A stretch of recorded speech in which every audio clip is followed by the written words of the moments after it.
All right, let's talk about depression and sex. We talk enough about sex on this website, might as well not stop. Depression and sex, there's a relationship, and no sex. All right, let's talk about that. In a hookup culture, sex is fairly prevalent. You know, we've got these different social mores, and we flip from one decade to the next, and everybody's got something important to say about sex or no sex, whatever.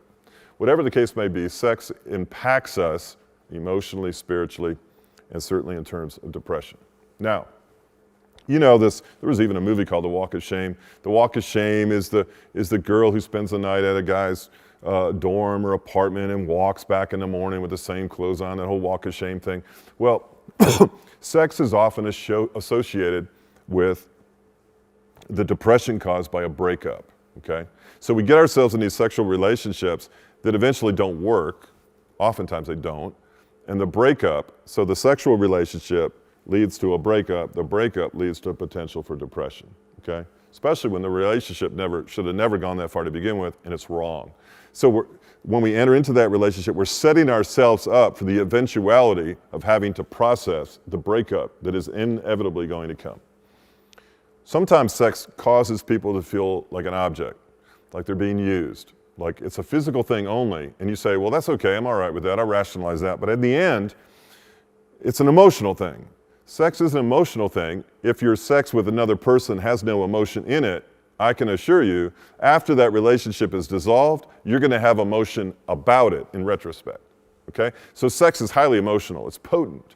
It elicits all kinds of feelings of shame, of fear, of remorse, of guilt, of less thanness, of guilt.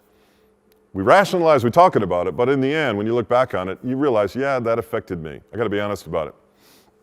Sex is related to depression because oftentimes we want to enter into a sexual relationship and we want what's called love. But what we end up with is lust. We become more of a possession rather than be possessed by love. Sometimes we enter into sex because we want a sense of belonging and a sense of value, and we realize that actually wasn't delivered in that relationship. I may have felt like I belonged momentarily for an evening, but when you look back on it, you know, I really didn't belong there. I shouldn't have been there. It didn't give me what I was really looking for. Sometimes we enter into sexual relationships because we think it's going to be a stepping stone to commitment. Now, there are other videos on this site about men and their inability to commit or their unwillingness to commit. Ladies, if a sexual relationship to you is a stepping stone that's going to lead to commitment, I want to give you a timeout, a 20-second timeout. I want you to think about this. The sexual relationship exists that is prohibiting the male from committing. You know, that's in another video. So anyway, our expectations about a sexual relationship are not met, and because they're not met, they leave us what? Disappointed and frustrated.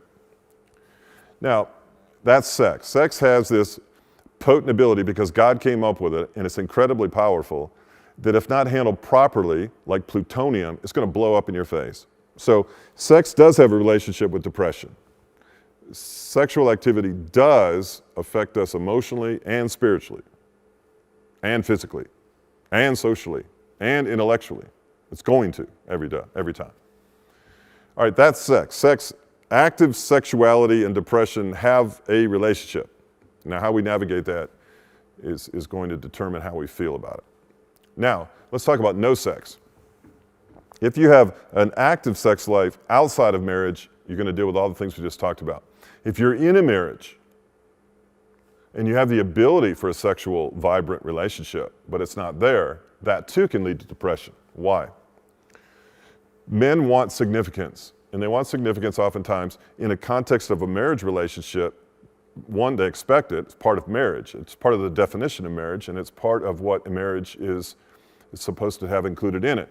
But when that doesn't happen, there's a drop in significance, there's a drop in a raising of vulnerability. You feel rejected, you feel left, you feel used for your paycheck, you feel all the things that you do in a sexually active relationship for the wrong reason you feel in the context of marriage for the absence of a sexual relationship.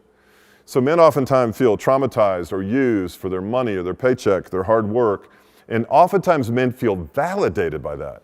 When you don't have that validation, you don't have that significance in the context of receiving what they call love in a sexual context, it leads to depression. So we've just talked about sexual activity and the absence of sexual activity, and because of the potency of sex, you notice there's going to be this relationship, the potential relationship with depression. And we're going to have to deal with that. Now, maybe you're a person of faith, you know where these boundaries are supposed to be, and you're scrimping on them, and you're changing, and you know that's causing you an issue emotionally. So you're not a person of faith. You make up your rules as you go. Fine, you're given that liberty by God to do so. You make up your own rules, but in the game that you set, each rule has consequences, and you're going to have to deal with those emotionally. And this is why I highly recommend, if you get into these sexual relationships or the absence thereof, and it's causing you this emotional decline, you got to sit down and talk to somebody about this. Because there's more to your life than just that sexual validation, your beauty, which is fleeting.